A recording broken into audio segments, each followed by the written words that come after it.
London தானே? London தானே இல்லை தூரம் இருந்து வாழ்ந்துருக்கீங்களா? நான் லதா.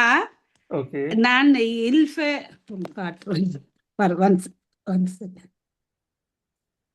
வணக்கம். வணக்கம், நான் லதா. ஆமாம். நான் வந்து இல்ஃபர்ட்ல ரெட் பிரிட்ஜில் இருக்கிறோம். ஓ, ரெட் துஷ் பிரிட்ஜில். Okay okay. துஷ்யந்தி டீச்சரை கிட்ட தான் நாங்கள் இருக்கிறோம். ஆ, சரி சரி சரி துஷ்யந்தி சரி. டீச்சரை கிட்ட இருக்கிறோம். ஆ, சரி சரி சரி. Okay okay. ம். சந்தோஷம் கண்டது. நாங்க எங்களோட தமிழ் பள்ளிக்கு பேர் தனிநாயகம் தமிழ் பள்ளி. ஓ, ஏன் தனிநாயகம் என்று பேர் கொடுத்தீங்க? அவர் தானே உலக 49 நூற்பா 49 நூற்பாக்கள் நூன் மரபில் 33, இதில் 49, எல்லாம் 82. இப்போ நாங்கள் 77 நிற்கிறோம். இதை முடித்த பிறகு நாங்கள் எல்லாரும் கேட்டுட்டு அடுத்து என்ன செய்ய போகிறோம்ன்றது அடுத்ததை நாங்கள் முடிஞ்ச பிறகு கதைப்போம். இது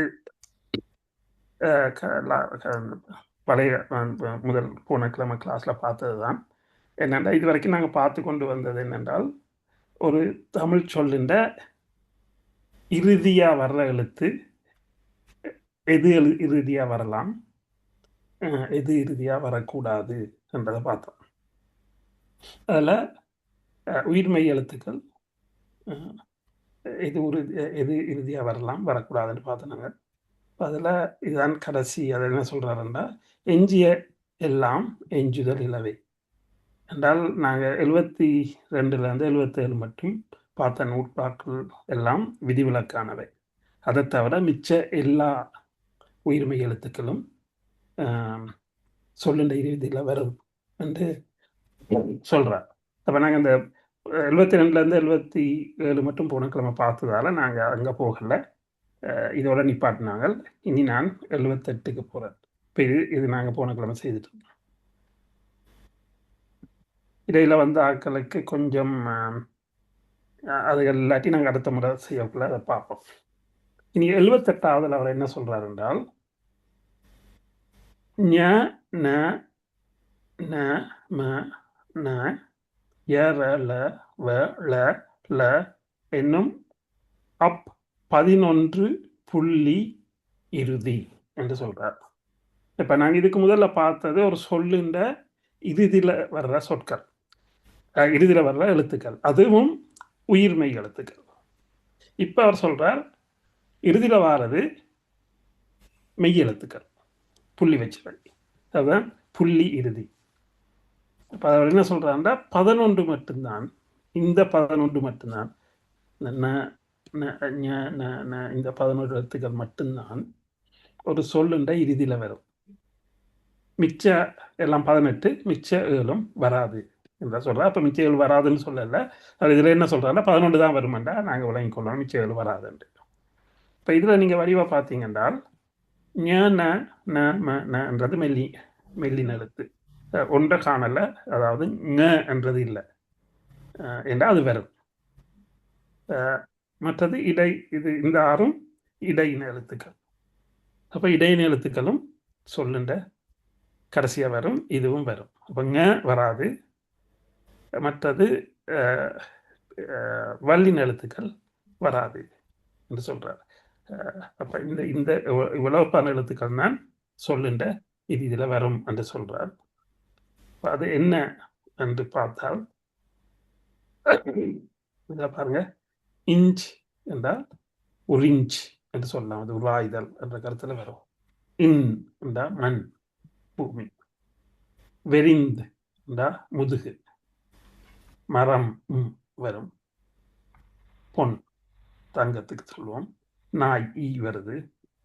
தேர் வருது. கடல் வருது. தேவ் என்ற பகை. தமிழ் வருது. வாழ் வருது. அப்போ இது இவ்வளவும் ஒரு சொல்லுண்ட இறுதியில் வருது. இதை தவிர மிச்ச 11 எழுத்துக்கள் வந்தால் அது தமிழ் எழுத்துக்கள் இல்லை என்றதான் அதுக்கு. அதாவது இக், இச், இட், இத், இப், இட் கடைசியாக வந்தால் அது தமிழ் எழுத்தாக இருக்கிறதுக்கு சாத்தியம் இல்லை என்றதான் இந்த தொல்காப்பியத்தில் இருந்து நான் இந்த நூற்பாவில் இருந்து நாங்கள் விளங்கிக் கொள்ளலாம். இது 78வது நூற்பா. 79வது நூற்பால உச் சகாரமொடு நகாரம் சிவனும். சிவனும் என்றா இணைஞ்சி ஒட்டி வரும் என்று சொல்றார். அப்ப உச்சகாரம் என்றா சூனா, சூனாவோட இந்தன்னா ஒட்டி வரும் என்று சொல்றார். ஆனால் அதில் பிரச்சனை என்னென்று சொன்னால், நான் பல தமிழ் நிறைய சொற்களை தேடி தேடி பார்த்துட்டேன். இதுக்கு பொருந்துற மாதிரி வரல. அதாவது இந்த நாவுக்கு பிறகு சூனா வரல. இந்த அண்ணாவோட சூனா வந்து முடியும் என்று அவர் சொல்றார். இந்த அண்ணா பொருந்துச்சு என்றார். அப்போ நான் உரையாசிரியர்கள தேடி பார்த்தா அவங்களும் இளம்பூரணரும் நச்சினார்க்கினரையும் 2 உதாரணம் கொடுத்துருக்குறாங்க. அது அவங்க கொடுத்தா இதுதான் பொருந்து. இந்த எண்ணெய் வந்து முடியும். இதில் சூ வரல, ஊ தான் வருது. அப்போ நான் சூவை போட்டு பார்த்தேன், பொருந்து சூண்டு. அப்படி ஒரு சொல் நான் தேடி பார்த்தேன், சங்க இலக்கியங்கள்லையும் இல்லை. அப்போ பொருந்து பொருந்துன்னு முடியும். அப்போ பொருந்து இருக்காண்டா சில சங்க இலக்கிய பாடல்களில் வருது. இந்த இந்த இந்த சூ இல்லாமல் இது மட்டும். இனி இவர் சொல்றதெல்லாம் கடைசியா உயிர் மெய் எழுத்து தான் அவர் அவர் சொல்றார். அப்ப அதனால மெய் எழுத்து தான் கடைசியா வரணும். அப்ப அதுல இருந்து சூனா இல்லாம வருது. எங்க வருதுன்னா எங்களுக்கு நூற்பாக்கள்ல வருது. ஆனா இந்த 2 எழுத்துக்கள் தான் வருது. வேற இந்த நாள முடிகிற சொற்களை நான் தேடி பார்த்துட்டேன், எனக்கு கிடைக்கல. அப்படின்னா அதுல இருந்து நான் என்ன விளங்கி கொள்றேன்டா, தொல்காப்பியர் காலத்துல இது இருந்தது. இப்ப அது அந்த சொற்களை நாங்கள் பாவிக்காம விட்டுட்டோம் நான் நினைக்கிறேன். அப்ப இங்க இந்த சூவையும் அவர் சொன்ன மாதிரி இந்த உச் சகாரமோடு நகாரம் சிவனும். அப்ப இங்க சூண்டா இப்ப இதுல சூ இல்லை. ஆனால் இவங்க 2 பேரும் இளம்பூரனரும் நச்சினார்க்கினியரும் இந்த சொல்ல தான் பாவிச்சிருக்கிறான். அப்ப இங்க சூவை காணலை. அப்படின்னா அவங்களோட காலம் எப்படின்னா 10ஆம் நூற்றாண்டு கிட்ட வரும். அப்போ 10ஆம் நூற்றாண்டுலேயும் இவங்களுக்கு சொற்கள் கிடைக்கல போல இருக்குதுன்னு நான் நினைக்கிறேன். இப்படி உங்களுக்கு எதுவும் இப்படி கிடைச்சதுண்டா எனக்கு தாங்க. நான் பொதுவாக நாங்கள் பாவிக்கிற இப்போ தமிழில் இந்த சொல் இல்லை. முதல்ல இந்தியன் நாடு சொல்றீங்களா? அது என்ன அப்படி சொல்லப்படுது? இல்லை அவங்க போட்டதுல இதுல வேறங்க இந்த நூற்பா இஞ்ச் என்ற மெய் எழுத்து. அதை பற்றி நீங்க ஒன்றும் சொல்லு மேல முதலாவது பார்த்தீங்க. ஓ இல்லை இல்லை, அது எழுத்துப்பில்லை. அது இந்து தான் வரணும். ஓ அதுல ஒரு ஒரு பிரச்சனை ஒன்று இருக்கு. என்னண்டா இது இந்து தான் வரணும்.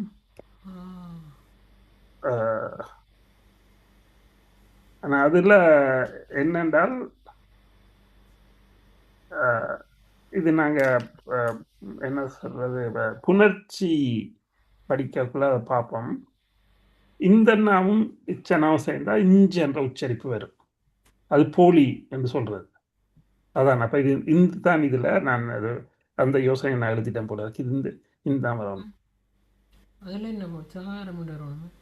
ஓ இது இது இதைத்தானே சொல்றோம். இதுல இல்ல இது இந்த நான் அப்புறம் மாற்றிக்கொள்றேன். இது இந்த என்ன வரணுமா? ஓ இது இதுல எழுத்துக்கல. சரி, அப்ப இந்த எழுத்துக்களை என்னால கண்டுபிடிக்க முடியல. நீங்க யாரும் கிடைச்சுதாண்டா, உங்களுக்கு கிடைச்சாண்டா என்னத்தாங்க. பட் இங்க அவர் என்ன சொல்றாருன்னா இது இந்த தான் வரும், இஞ்சி தான் வரும்.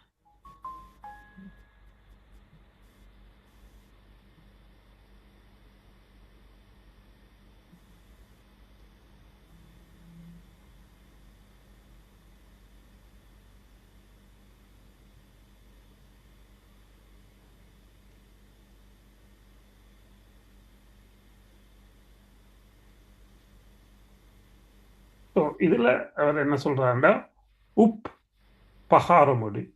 அப்ப பானாவுக்கோட உப்பு வந்த பூ பகாரமொடு ஞகாரையும் அற்றே அப்பொருள் இரட்டாது இவ இணையான என்று சொல்றாரு. அப்படின்னா என்னண்டா, நாங்க 77வது நூற்பால பார்த்தோம். தானாவோட ஊ சேரும் தபு என்று வரும் என்று பார்த்தோம் நாங்கள். இந்த தபு என்று வரக்குள்ள நாங்கள் இது தன்வினையாகவும் வரும், பிறர் வினையாகவும் வரும், ஆக்டிவாகவும் வரும், பெசிவாகவும் வரும். நான் தபுகிறேன் என்றால் நான் இறந்து போகிறேன் என்ற கருத்து. அவன் தபுத்தான் என்றால் அவன் இறக்கிறான், இறந்து விட்டான் என்ற கருத்து. அப்போ அதில் தன்வினையாகவும் வரும், பிறர் வினையாகவும் வரும் என்று 77வது நூற்பாட தபுக்கு சொல்கிறார். அப்போ இங்கே என்ன சொல்கிறாங்கன்னா, அதே மாதிரி பூவும் நகாரத்தோட சேர்ந்து வரக்குள்ள அப்பொருள் இரட்டாது இவையான அது மாதிரி வராது என்று இதை சொல்கிறார். ஆனால் நாங்கள் தன்வினை அதில் வர்ற தன்வினை போய் மாறி வர்றது மாதிரி ஞாகாரத்தில் அப்படி வராது என்று சொல்கிறார். ஆனால் நான் தேடினதில் இப்படி வருது. இந்த பாருங்க, மரத்தோடு உறைஞ்சும் என்றா இது தன்வினை. இங்கே பாருங்க, பாறையில் சந்தனக்கட்டையை உறைஞ்சினான் என்றா இங்கே பிறர் வினை. அப்போ இங்கே வருது. அப்போ அங்கே இதில் இவர் தொல்காப்பிய நூற்பா சொல்கிறது இது வராது. அப்போ அதில் மீனிங் என்னென்று சொன்னால், தொல்காப்பிய காலத்துக்கு பிறகு இந்த இந்த வடிவம் சொல் வடிவம் மாறி வந்திருக்கு நினைக்கிறேன். ஏனென்றால் இது நன்னூல்லையும் இந்த சொற்கள் வருது. அப்படி என்றால் தொல்காப்பிய காலம் 3000 அல்லது 2700 என்று சொன்னால், இப்போ அதுக்கு உரை எழுதின காலம் அதில் வந்து கிட்டத்தட்ட ஒரு 15,000 வருஷங்களுக்கு பிறகு அதுக்கிடையில் இந்த சொற்களில் மாற்றங்கள் வந்திருக்கலாம் என்றது என்ற கருத்து. நான் ரெண்டையும் இது காட்டுறேன். என்னென்னா, நூற்பா சொல்கிறதையும் காட்டுறேன், ஆனால் இப்போ இருக்கிற நிலைமையும் காட்டுறேன். ஏன்னா நான் அதை புரிஞ்சு கொள்ளணுன்றதுக்காக.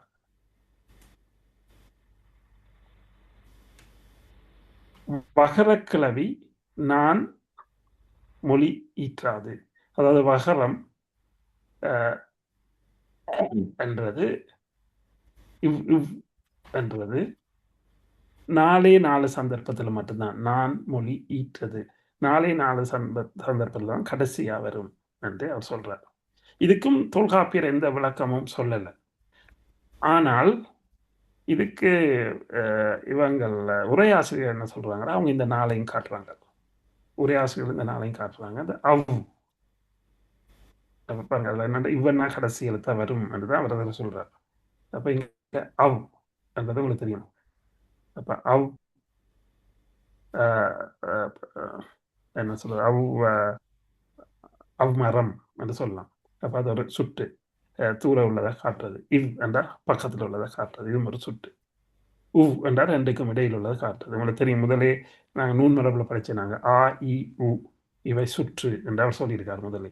அப்போ இங்கே என்றாலும் சுட்டு தான், என்றாலும் சுட்டு தான், என்றாலும் சுட்டு தான். ஆனால் அந்த என்றது இப்போ பழக்கத்தில் இல்லை. யாழ்ப்பாண தமிழில் இருக்குது, மற்ற இடங்களில் குறைய இவும் இருக்கு. என்றது வினா, அதுவும் நூன் மரபில் அவர் சொல்கிறார். இப்போ என்றதை வினான்னு சொல்கிறார். இங்கே என்றதையும் சொல்கிறார் என்று இது உரையாசிரியர் தான் சொல்கிறாங்க. தொல்காப்பியர் இப்படி சொன்னதோடு முடிஞ்சு. வகர கிளவி நான் மொழி ஈற்றது. இவனா வர்ற இதில் 4 சொற்கள் உள்ள மொழிகள் இருக்குது என்று அவர் சொல்றாரு. அந்த 4ம் இதாக தான் இருக்கணும் என்று சொல்லி உரையாசிரியர் சொல்றாங்க. இதான் கடைசி நூற்பா. மகர தொடர்மொழி மயங்குதல் வரைந்த நகர தொடர்மொழி 9 என்ப. புகரற கிளந்த அகிரிணை மேன என்றால் என்னென்றால், இந்த தொடர்மொழின்னா உங்களுக்கு தெரியும். இவர் முதலே மொழி என்றது தொல்காப்பியர் ஒவ்வொரு முறையும் மொழி என்று பாவிக்கிறது சொற்களை. அவர காலத்தில் மொழி என்ற சொல். அப்போ 3 விதமான சொற்களை அவர் இங்கே பிரிக்கிறார். முதலாவது ஓர் எழுத்து ஒரு மொழி. இப்போ ஆ என்று சொன்னோம் என்றால் அஹ், அஹ், பசு. அஹ், அப்படி ஊ என்று சொன்னா ஊன். அப்படி ஒரு சொல்லுக்கு அதுக்கு ஒரு கருத்து இல்லை. ஒரு சொல் ஒரு எழுத்து ஒரு சொல்லா இருக்கும். அது ஓர் எழுத்து ஒரு மொழி. அதே மாதிரி ஈர் எழுத்து ஒரு மொழியும் இருக்கு. அதாவது எண் என்றது இலக்கம். அப்ப 2 எழுத்து இருக்கு. எண் என்றது எந்த. அப்ப அது என்னுடைய என்ற மாதிரி. அப்ப அங்கேயும் 2 எழுத்துக்கும் பொருள் இருக்கு. இது ரெண்டையும் அவர் சொல்றார். ஓர் எழுத்து ஒரு மொழி, ஈர் எழுத்து ஒரு மொழி. இப்ப இதுதான் தொல்காப்பியத்துல அவர் கொடுக்கிற விளக்கம். இப்ப அடுத்ததுக்கு சொல்றார் தொடர் மொழி என்று.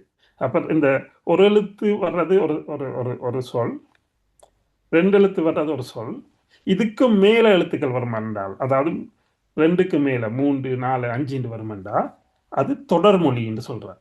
அதோட கருத்து என்னென்றால், இந்த ஒரு எழுத்து வர்றதும் 2 எழுத்து வர்றதும் தான் எங்கட வேர் சொற்கள். மிச்சம் எழுத்துக்கள் கூட வருமாயிருந்தால் அது இந்த வேர் சொல்லிலிருந்து மருவி வந்த தொடர் சொற்கள் என்றதுக்குரிய வேர் சொல்லுக்குரிய அடிப்படை விதியை அவருங்க சொல்றார். இப்போ இதைத்தான் தேவநாய பாவாணர் எடுத்து இதை இன்னும் விரிவாக்கி, ஆனால் அவரோட காலத்தில் ஆனாவில் இருந்து நினைக்கிறேன் ஒரு 11 புத்தகங்கள் தான் எழுத முடிஞ்சது வேர்ச்சொல் ஆய்வுக்கு. அதுக்கப்புறம் இடையில செத்துட்டார். இப்போ அதுக்கு பிறகு இவர் அரசேந்திரன், அருளி இவங்க இப்போ கொஞ்சம் செய்து கொண்டிருக்கிறாங்க. அவங்களோட ஆய்வு நல்ல பெரிய ஆய்வு, வேர்ச்சொல் ஆய்வு. அப்போ அவர் இது தொல்காப்பியர் தான் இதுக்கு ஒரு தொடக்க புள்ளியா அந்த வேர்ச்சொல்லுக்கு சொல்லி கொடுத்துட்டு போயிருக்கார். ஒரு எழுத்துல வாரதும் 2 எழுத்துல வாரதும் தான் எங்களோட வேர்ச்சொல். இதுக்கு மேலே வந்துச்சேன்டா அது வேறு இல்லை, அது ஒரு தொடர்மொழி. அது ஒரு வேர்ல இருந்து மருவி வந்த சொல் சொல்றார். அப்ப இங்க அவர் மகர தொடர்மொழி மயங்குதல் என்றா ஒரு தொடர்மொழி இருக்குது. அதான் வேர்ச்சொல் இல்லை, அது அதோட தொடர்மொழி.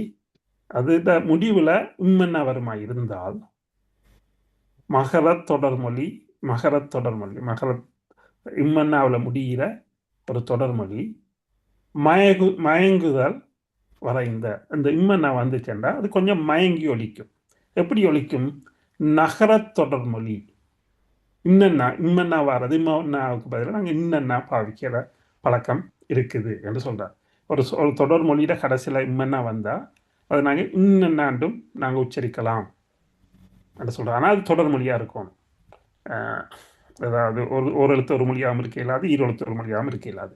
ஆனால் அப்படி வாரதும் 9 தான் இருக்கான். அந்த 9 கூட புகார கிளந்த அகிரிணை மேன. அந்த 9 எழுத்து கூட அகிரணைக்கு தான் இருக்கான், உயர்திணைக்கு இல்லையா என்றதான் இதில் அவர் சொல்கிறார். அப்போ இங்கே நாங்கள் பார்த்தோம்னா இதான் அதுக்குரிய விளக்கம். இங்கே பார்த்தோம்னா நான் அதுகளை தேடி எடுக்கக்கூடாது, அதுவும் உரையாசிரியர்கள்ட்ட தான் எடுத்தேன்னா. இங்கே பாருங்கள், நிலம் என்றதை நாங்கள் நிலன் என்று சொல்லலாம், புலம் என்றதை புலன் என்று சொல்லலாம், இல்லம் இல்லன், வளம் வளன், பொலம் பொலன், களம் கலன், அலம் அலன், புறம் புறன், பணம் பணன். இப்படி நாங்கள் இந்த இம்மன்னா சொல்லி சொன்னாலும் சரிதான், இன்னன்னா சொல்லி சொன்னாலும் சரிதான். ஆனால் இது அகிரணைக்கு மட்டும்தான் பொருந்தும், உயர்திணைக்கு பொருந்தாது என்றுதான் இந்த தொல்காப்பியம் எங்களுக்கு சொல்லுது. சரி, அப்போ இப்போ நாங்கள் இது வரைக்கும் என்ன பார்த்துருக்கோம் என்றால், நாங்கள் இதான் கடைசி நூற்பா. இப்போ இதில் நாங்கள் பார்த்துருக்கோம் மொழி மரபு. அந்த மொழி மரபு எங்களுக்கு என்ன சொல்லி தருது என்றால், குற்றியலுகரம் குற்றியலுகரம் இதோட ஆயுதம். இந்த மூன்றும் எந்த ஒரு சொல்லில் எந்த இடங்கள்ல வரும் என்று முதலாவது சொல்லித்தருது. அடுத்து எங்களுக்கு சொல்லித்தருது என்னென்றால், இந்த 3 வகையான எழுத்து வகை, ஒரு எழுத்து ஒரு மொழி, 2 ஒரு மொழி, தொடர்மொழி என்றதை சொல்லித்தருது. அதுக்கு பிறகு ஒரு மொழியின் முதல்ல எந்த எழுத்துக்கள் வரலாம் என்று சொல்லித்தருது. முதல்ல அந்த எழுத்து வரக்குள்ள அதோட தொடர்ந்து எந்த எழுத்து வரக்கூடாது. இப்போ தானா வந்தா தானாவோட ராணா வரக்கூடாது, ட்ரானா. இப்போ தர்மம் என்று சொன்னால் அது தமிழ் இல்லை, அது வட மொழியிலேருந்து வந்தது. அப்போ அது வரக்கூடாது என்று சொல்கிறார். அப்போ முதல் எழுத்து வரும், அதுக்கு அடுத்து அதோட சேர்ந்து இது வரும் என்பதையும் அவர் சொல்கிறார். அப்போ அப்படி அவர் வரக்கூடாதுன்னு சொல்கிறது உள்ள சொற்கள் இருந்தால் அது வடமொழியாக இருக்கலாம் என்றது நாங்கள் ஊகிக்கலாம் அதிலிருந்து. அடுத்து ஒரு சொல்லுன்ற கடைசியில் வர்ற உயிர்மெய் எழுத்துக்கள் என்ன என்று சொன்னார். அதுக்கப்புறம் ஒரு சொல்லுன்ற கடைசியில் வர்ற மெய் எழுத்துக்கள் என்ன இருக்குன்னு சொன்னார். எது வரக்கூடாதுன்னு சொன்னார் அப்படின்னா மிச்சமெல்லாம் வரலாம் என்ற அப்போ எதிர்மறையாக தான் அவர் சொல்லி கொண்டு வரார். உயிர்மெய் எழுத்து ஒரு சொல்லுன்ற கடைசியில் வரக்கூடாத உயிர்மெய் எழுத்துக்கள் என்னென்ன என்று சொன்னார். சொல்லிட்டு கடைசியாக சொன்னால் இதை தவிர மிச்சமெல்லாம் வரும். அதுக்கு பிறகு இப்போ நாங்கள் பார்த்ததில் மெய் எழுத்து என்ன கடைசியாக வர்றது என்று சொன்னார். அப்போ இவ்வளோ தான் எங்களுக்கு சொல்லியிருக்கேன். அதை விட அளவடையும் சொல்லியிருக்கேன். அளவடைண்டா நாங்கள் உங்களுக்கு தெரியும் குற்றியல் உகரம் குற்றியல் இகரம் அகேனம் இந்த மூன்றும் ஒரு மாத்திரையை விட குறைஞ்சி ஒழிக்கும். அளவடை என்றால் எங்களுக்கு தமிழில் இருக்கிற எழுத்துக்கள் அரை மாத்திரை இருக்குது, ஒரு மாத்திரை இருக்குது, 2 மாத்திரை இருக்குது. இதை விட கூட வந்தால் 3 மாத்திரை உள்ள எழுத்துக்கள் இல்லை. அப்போ அதைத்தான் அவர் அளவடைன்னு சொல்கிறார். அப்போ அளவடை எந்த நேரங்களில் நாங்கள் அளப்படை எந்த நேரங்களில் நாங்கள் பாவிக்கலாம், அது என்ன மாதிரி வரும் என்பதையும் இதில் சொல்கிறார். இவ்வளோ தான் மொழி மரபில் சொல்லித்தரார். அப்போ நூன் மரபில் முதல் எழுத்துக்களை பற்றி சொல்லிட்டார். மொழி மரபில் இந்த சார்பு எழுத்துக்களும் ஒரு சொல் எப்படி அமையணும் என்பதையும் அவர் சொல்லிட்டார். அதுக்கடுத்து தான் அவர் பிறப்பியலுக்கு வரார். இந்த பிறப்பியல் நாங்கள் முதலே பார்த்துட்டோம். பிறப்பியலில் அவர் இந்த சொற்கள் அந்த எழுத்துக்கள் அல்லது ஒரு ஒலி எப்படி உருவாகும், அப்போ அதை நாங்கள் எப்படி உச்சரிக்கணும் என்பதை தான் அதில் சொல்லித்தரார். அப்போ இப்போ இது வரைக்கும் தொடர்ந்த கிளாஸில் வந்தவங்க நாங்கள் எல்லாரும் நூன் மரபு பிறப்பியல், பிறகு நாங்கள் மொழி மரபு பார்த்தோம். நாங்கள் ஏன் நான் பிறப்பியலை முதல்ல செய்தனாண்டா அந்த குற்றியல் உகரத்தை கொஞ்சம் விளங்கி கொள்றதுக்காக நான் அப்படி செய்தேன். அப்போ இன்றைக்கு இந்த மொழி மரபும் முடியுது. அப்போ இந்த மூன்றும் முடிச்சிட்டேன். அப்போ நான் பொதுவாக போகிறேன்டா நான் யோசித்தேன் மரபியலை தொடங்குவோம். ஏன்னா மரபியல் தான் தமிழர்களோட வாழ்வியலை பற்றி கொஞ்சம் சொல்கிறது. ஆனால் இப்போ நான் உங்கள்கிட்ட கேட்குறேன், இப்போ நீங்கள் திரும்ப நூன் மரபு முதல்ல இருந்து சொன்னால் நல்லா இருக்குமா, அல்லது மொழி பிறப்பியல்லேருந்து தொடங்கவா, அல்லது மரபியலுக்கு போகவா? உங்கள்கிட்ட கருத்துக்களை சொன்னீங்கன்னா நான் அங்கேருந்து தொடங்கலாம்னு நினைக்கிறேன். என்ன கேட்டீங்கன்னா நான் சொல்லுவேன் மரபியல். எனக்கு அதுலதான் கூட இன்ட்ரெஸ்ட் இருக்கு. எனக்கு இந்த லாங்குவேஜ அது நாங்கள் பழக்கப்பட்டு சொல்லி கொண்டு வந்துட்டோம். எனக்கு நாங்கள் கதைக்கிறதுலயும் எழுதுறதுலயும் இப்ப நீங்க சொல்லி தந்ததுலயும் கணக்க பிழை இருக்கிறதா எனக்கு தெரியல மாஸ்டர். அப்ப அது எப்படி நாங்கள் அப்படி பழகி கொண்டு வந்தாங்களோ எனக்கு தெரியாது. ஆனா நாங்க நினைக்கிறேன் இவரும் ஒரு ஃபீல்ட் ஒர்க்கர் தானே, ஒவ்வொரு ஊரா அலைஞ்சு தான் சொற்களை சேர்த்து இந்த எழுதியிருக்காரு. அதனால நாங்க அவர் 3000 காலத்து தமிழ் இன்னும் இருக்கிறதா அது மயங்கா மரபு உண்டு அவர் சொல்ல வர்றதா தான். அதான் அந்த மயங்கா மரபு உண்டு சொல்லி பணம் பாருனார் விளங்கப்படுத்த சொல்றாருல, மயங்கா மரபு உண்டு. அப்ப அந்த காலத்துல தொடங்கினது இன்னும் இப்ப மட்டும் அது அப்படியே இன்னும் இருக்குது. ஏன்னா அந்த அடிப்படையா அவ்வளவு ஸ்ட்ராங்கா போட்டுட்டார் அவர். அப்ப அதனால இன்னும் அதே மாதிரி இருக்குது என்றதான் சொல்ல வர்றார். இதை விட நீங்க கேள்விப்பட்டீங்களா தெரியா, ப்ரொஃபஸர் பாண்டியராஜன் என்று சொல்லி ஒருவர் இருக்கிறார். அது இந்தியாவில் இருக்கிறார். இப்போ அவருக்கு நான் நினைக்கிறேன் ஒரு 80-90 வயதுகிட்ட இருக்கும். அவர் ஒரு ஆய்வு செய்தவர். அவருக்கு செய்த பிஹெச்டிக்கு செய்த ஆய்வு தொல்காப்பியத்திலிருந்து இதுவரைக்கும் வந்த எல்லா இலக்கிய புத்தகங்களையும் எடுத்து அதில் உள்ள சொற்களை எடுத்து ஸ்டாட்டிஸ்டிக்கலாக அவர் அனாலிசிஸ் செய்து போட்டு அவர் என்ன சொல்கிறார் என்றால், எப்பயுமே ஒரு மொழியின் சொற்கள் எழுத்துக்கள் என்ற செயற்கை மாறுமா. அப்போ அதுக்கு ஒரு கிராஃப் நீங்கள் வரைஞ்சிங்கன்னா ஏறி குறைஞ்சி மாறி அப்படி வர்றதுக்கு வருமா. ஆனால் தமிழுக்கு மட்டும் தொல்காப்பியத்திலேருந்து இப்போ மட்டும் அந்த எழுத்துக்களில் மாற்றம் இல்லையா. இப்போ சொல்கிற உதாரணம் என்றால் உயிரெழுத்துக்கும் உயிரெழுத்தில் குறிலும் நெடிலும் பாவிக்கிற அந்த வீதம், குறில் பாவிக்கிற வீதம் நான் சரியான இதை மறந்துட்டேன், 18 மற்றது 20 அப்படி ஏதோ அந்த வீதம் தொல்காப்பிய காலத்துல இருந்து இன்னும் அதே மாதிரி இருக்கான். அதே மாதிரி மெய்யெழுத்து பாவிக்கிறதும் உயிர் மெய்யெழுத்து பாவிக்கிறதும் அதே மாதிரி மாறாம இருக்கான். அதே மாதிரி வல்லினம் இடையினம் எடுத்தோம்னா வல்லினம் மெய்யினத்தை எடுத்தீங்கன்றால் மெய்யினம் ஆக கூடுதலா மாறாம பாவிச்சு கொண்டு வர்ற மாதிரியும் வல்லினம், மெல்லினம் குறைவா பாவிச்சு கொண்டு வர மாதிரியும், இடையினம் ரெண்டுக்கும் இடையில இருக்கிற மாதிரியும் மாறாம தொல்காப்பியத்துல இருந்து இப்ப மட்டும் அப்படியே இருக்குதான்.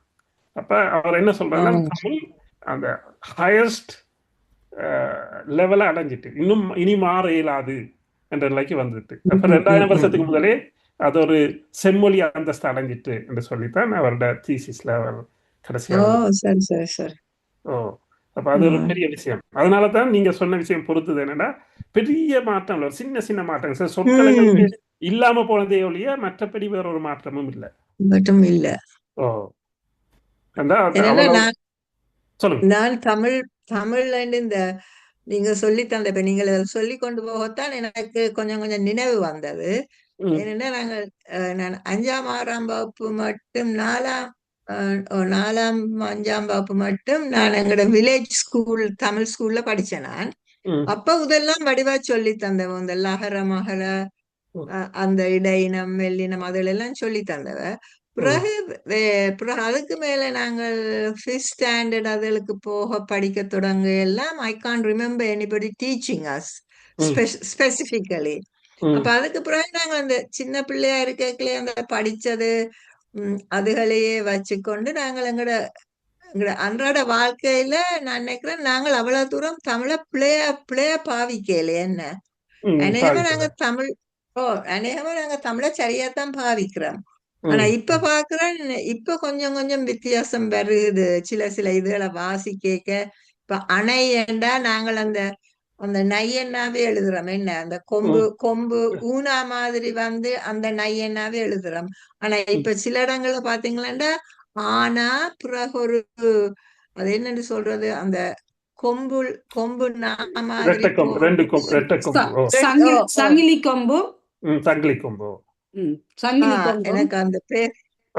ஆனா அது நீங்க சொல்றது வரி வடிவத்துல அந்த காலத்துல இருந்தே மாற்றம் வந்திருக்கு. நான் தொல்காப்பியர் காலம் இவங்க என்ன சொல்றாங்க என்றால் கிட்டத்தட்ட 2700 வருஷம் எப்பன்னு தெரியாது, 2700 அன்னளவு எடுத்திருக்கு. அதுக்கும் ஒரு சயின்டிபிக் விளக்கம் அவங்க சொல்லல. ஏனென்றால் சில பேர் கிறிஸ்துக்கு பின்னும் கொண்டு வராங்க, சில பேர் 5000 வருஷத்துக்கும் கொண்டு போறாங்க. அதனால ரெண்டுக்கு நடுவில் இருப்போம்னு சொல்லி 2700 வச்சிருக்காங்க. உறுதியான ஆதாரம் எங்களுக்கு இல்லை. இப்ப நாங்க 2700 வச்சுக்கொண்டா கூட அந்த நேரத்தில் இருந்த எழுத்துக்கள் எங்களுக்கு இதுவரைக்கும் கிடைச்ச எழுத்து வடிவம் என்றால் கிறிஸ்துவுக்கு முன் 6ஆம் நூற்றாண்டுல 7ஆம் நூற்றாண்டுல இருந்து கிறிஸ்துவுக்கு பின் 3ஆம் நூற்றாண்டு மட்டும் எங்கிட்ட இருந்தது தமிழி எழுத்து வடிவம். அது கோட்டு எழுத்து, வரி வரியா இருக்கும். இப்ப இங்கிலீஷ் எழுத்து மாதிரி இருக்கும். அதுக்கு பிறகு கிறிஸ்துவுக்கு பின் 3ஆம் நூற்றாண்டோட நான் நினைக்கிறேன் நாங்க ஓலைச்சுவடிகளை பாவிக்க தொடங்கிட்டோம் எழுதுறதுக்கு. ஓலைச்சுவடிகள்ல இந்த நீட்டமா கோடு கோடா எழுதுனா அது கிளியும், அதனால எழுத்து வடிவம் மாறுது. அதான் வட்டெழுத்தா வருது. அப்ப அந்த வட்டெழுத்து வந்த காலம் தான் இவங்கள் தெலுங்கு, மலையாளம், கன்னடம், சிங்களம் எல்லாம் ஒரு வகையான வட்டெழுத்து தான். அது இப்ப கிறிஸ்துக்கு பின் 8ஆம் நூற்றாண்டு மட்டும் வட்டெழுத்து இருக்குது. அதுவும் அவங்க என்ன சொல்றாங்கன்னு சொன்னா வட்டாரத்துக்கு ஏற்ற மாதிரி வேறையா இருந்ததுன்னு சொல்லி. இப்ப பாண்டிய நாட்டுல கொஞ்சம் வித்தியாசம் இருக்கும் வட்டெழுத்துல, சேர நாட்டுல இதை விட கொஞ்சம் வித்தியாசம் இருக்கும், சோழ நாட்டுல கொஞ்சம் வித்தியாசம் இருக்கும். ஆனால் ஒரே எழுத்து தான், கொஞ்சம் எழுத்துக்கள்ல வித்தியாசம் இருக்கும். ஆனா படிக்கிறவங்க படிச்சிடலாம் அப்படின்னு சொல்றாங்க. அப்ப அது கிறிஸ்துக்கு பின் 8ஆம் நூற்றாண்டு மட்டும் இருக்குது. பிறகு 8ஆம் நூற்றாண்டுல ராஜராஜ சோழன் வந்த பிறகுதான் அவர் இப்ப சதுர எழுத்தை கொண்டு வந்துட்டு அவர் அந்த வேற பாண்டிய நாடு, சேர நாடு, சோழ நாடுல மாற்றங்கள் இருந்த மாதிரி இல்லாம எல்லாரும் ஒரே மாதிரி எழுதணும் என்ற ஒரு ஸ்டாண்டர்டைசேஷனை கொண்டு வரார் ராஜராஜ சோழன். அதுக்கு பிறகு நாங்க சதுர எழுத்து தான் பாவிச்சு கொண்டு வந்தோம். டில் இவர் வர மட்டும், வீரமாமுனிவர் வர மட்டும். வீரமாமுனிவர் வந்த பிறகுதான் அவர் தான் முதல் அந்த வசன நடைய கொண்டு வரார். அதுக்கான அத்திவாரத்தை போடுறார். அப்ப அவர்தான் வந்து எழுத்துல சில சீர்திருத்தங்களை செய்கிறார். இப்ப எழுத்துல ஏனான்னு சொன்னால் நாங்க ஏனா போட்டு மேல ஒரு புள்ளி வச்சிருப்போம். ஏ என்னாண்டா அந்த புள்ளி எடுத்துருவோம். ஓ ஓனாண்டா ஓனா போட்டு மேல ஒரு புள்ளி போட்டிருப்போம். அந்த புள்ளி எடுத்துட்டா ஓவன்னா அப்படியான இருந்ததுக்கு இப்ப அவருக்கு என்ன செய்யறோம்னா ஏனாக்கு ஒரு கீழே ஒரு இழுவை வந்து ஓனாவுக்கு ஓனாவை போட்டு ஓவனாவுக்கு ஓவண்ணா ஒரு சின்ன துளி மாதிரி அத அந்த ஒரு சீர்திருத்தத்தை இவர் கொண்டு வரார், யார் வீரமாமுனிவர். அதுக்கு பிறகு நீங்க இந்த சொல்லுங்க. சாரி இந்த மேல புள்ளி போட்டா அது கூட கொஞ்சம் சான்ஸ்கிரிட் லெட்டர்ஸ் மாதிரி இல்லையா? இந்த சான்ஸ்கிரிட் லெட்டர்ஸுக்கு அந்த மேல தானே புள்ளி போடுவேணும், அப்புறம் ஒரு டேஷ் போடுவேணும். சன்ஸ்கிருத்துக்கு ஒரு எழுத்து வடிவம் இல்லை தானே. சன்ஸ்கிருத அப்ப நீங்க இப்ப சவுத் இந்தியால நீங்க தமிழையும் சாரி கிரந்த இங்கிலீஷ் எழுத்தையும் லெட்டர்ஸ், சேர்த்து எழுதுங்க. சாரி ஐயா, இங்கிலீஷ் ஆ, லெட்டர்ஸுக்கு தான் அந்த மேல போட்டு காட்டினேன். இப்ப ஆண்டா ஏ ம். போட்டுட்டு மேலே ஒரு டேஷ் போட்டுச்சோம்னா நாங்கள் அதை டபுள் ஏண்டு ஆண்டு ஓ, சொல்லுவோம். அது அது பிரெஞ்சு, ஓ German I see. German, right. பிரெஞ்சுல அப்படி. ஜெர்மன் ஓ, அது அதுலதான் அது அப்படி. ஓ, இது புள்ளி. இப்ப நாங்க இப்ப இக்கண்ணாக்கு மேல வைக்கிறோமே புள்ளி, ஓ அது மாதிரி ஒரு புள்ளி, அவ்வளவுதான். Okay okay. அது இப்ப ஜெர்மன்ல எல்லாம் ஒரு கொமா இருக்கும் அல்லது ஒரு அப்போஸ்ட்ரஃபி மாதிரி இருக்கும். இது இவங்கிட்ட வந்து எடுத்தது யார், பெர்ஷியன் அரபிக் மொழிகள்ல இருந்து எழுத்து வடிவத்துல இருந்து எடுத்த ஒரு முறை தானே அது. சரி சரி. ஓ, அப்ப நான் சொல்ல வந்து இப்ப இவர காலத்துல ஒரு சின்ன அந்த மாற்றத்தை அது இருக்குது. அதுக்கு பிறகு என்ன பேர், என்ன கப்பலோட்டிய தமிழன் பேர் என்ன அவர்ல, தீவாய் தாமதம். சீவை தாமரை பிள்ளை, அவர் கொஞ்சம் திருத்தங்களை சொல்றார். அது மாதிரி கொஞ்சம் பேர் அந்த நேரத்துல சொல்றாங்க. அதுக்கு பிறகு என்ன நடக்குது என்றால் ஈவேரா ஒரு கட்டுரை எழுதுறார். அதுல இது மாதிரி எழுத்துக்களை சொன்னோடனே எல்லாரும் சொல்லிட்டாங்க ஈவேரா செய்த சீர்திருத்தம், அவர் சீர்திருத்தம் செய்யல, அவர் செய்த சீர்திருத்தம் சரியான என்னன்னு சொல்றது, அறிவில்லாத ஒரு சீர்திருத்தம். அவர் என்ன சொல்றாருன்னா, எங்களுக்கு 3 இன் வடிவம் இருக்கு, அதனால நாங்க 2 இன்வெர்ட் எடுத்துட்டு நாங்க ஒரு இன்வெர்த்தையும் வச்சுக்கொள்வோம், இங்கன்னாவும் இங்கன்னாவும் தேவையில்லை, அதுக்கு பதிலாக நாங்க இன்னையும் வேறொரு எழுத்தையும் சேர்த்து பாவிக்கலாம், அப்படி இல்லாட்டி இங்கிலீஷ் வேர்டுகளை சொற்களை பாவிக்கலாம் அப்படின்னு சொல்லி ஒரு ஒரு கொஞ்சம் சரியான அறிவிலித்தனமான ஒரு விளக்கத்தை அவர் கொடுக்குறார். அவரோட தமிழ் ரெண்டுக்கு ஒரு புத்தகம் எழுதியிருக்காரு. அந்த புத்தகத்தில் அப்படி சொல்லியிருக்காரு. ஆனால் இப்போ திராவிடம் என்ன சொல்லுதுன்னா, அவர் தான் எழுத்து சீர்திருத்தத்தை கொண்டு வந்து சொல்றாங்க. ஆனால் அது அந்த புத்தகத்தை வாசிக்க தெரியும், அவ்வளோ சரியான பிழைப்பிழையா எழுதியிருக்காருன்றது எங்களுக்கு விளங்கும். அப்ப அதனால ஈவேரா ஒரு மாற்றம் செய்யல, இவரை தான் யார், வாவுசி என்ன ஐயா வஉசி, வாவுசி சிதம்பரம் பிள்ளை. சிதம்பரம் இல்ல பிள்ளை, அவர் தான் இல்ல கப்பலோட்டிய தமிழன்டா வாவுசி. ஓ, சீண்டா என்ன, சிதம்பரம் பிள்ளை தானே. ஓ ஓ வாவுசி. ஓ ஓ ஓ ஓ ஓ அவர்தான். அவர்தான் அந்த எழுத்து திருத்தத்தை சொன்னவர். அப்ப அதுக்கு அந்த அந்த வடிவத்தை தான் நாங்க இப்ப பாவிக்கிறோம். ஓ, அப்ப அதனால இந்த எழுத்து வேற, ஒளி வடிவம் வேற. விளங்கிச்சா அவங்களுக்கு அது? ஓம் ஓம். அப்ப அதனால நாங்க அதை ரெண்டையும் கன்ஃபியூஸ் பண்ணக்கூடாது. ஒரு மொழியின் ஒளி வடிவம் வேற, வரி வடிவம் வேற. அதுவும் தமிழுக்கு மட்டும்தான் இப்படி படிப்படியான வளர்ச்சியை நாங்க பார்க்கலாம், வேற மொழிகளுக்கு இல்லை.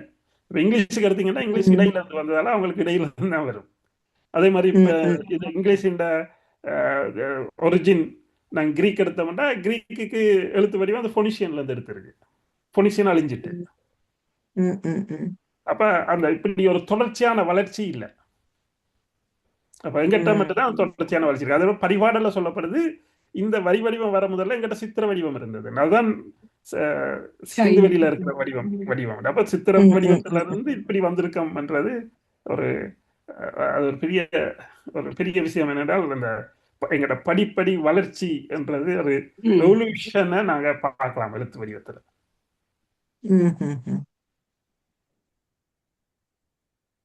சரி, அப்போ ஒரு ஆள் சொல்லிட்டாங்க மரபியல் என்று. வேற யாரும் உங்களுக்கு ஏதாவது இருந்தா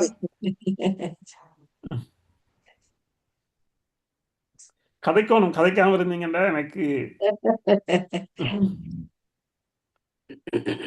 பண்ணி நாட்களுக்காக திரும்பி பிறப்பியல் படிப்பிக்கிறேன்னு சொன்னீங்க.